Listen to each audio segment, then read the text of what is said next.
So mga kaidol, gagawa ulit tayo ng ating DIY making popsicle stick. Ang gagawin po natin ngayon mga kaidol ay gagawa tayo ng flower base mga kaidol. So yun mga kaidol, nakita nyo yung ginagawa ko. Una, gagawa tayo ng frame para sa ating base. Pangalawa, hinahati ko yung popsicle stick. Katulad na lang ng toothpick, pero malaki lang sa toothpick konti. Para tayo makabuo ng net mga kaidol. So yun na nga mga kaidol, nakabuo na tayo ng ating base. Kulang na lang mga kaidol yung stand niya sa baba mga kaidol. Pagkatapos na mga kaidol, itakpan natin yung baba niya mga kaidol. Kasi kung hindi natin tatakpan mga kaidol, may butas yan, no, diba? Diba? Kitang-kita mga kaidol. So sa wakas mga kaidol, natapos na natin ang ating base. So mga kaidol, ito na yung finish natin. So, ganito na pala siya mga kaidol.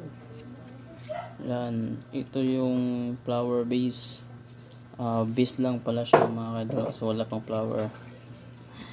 So, thank you for watching.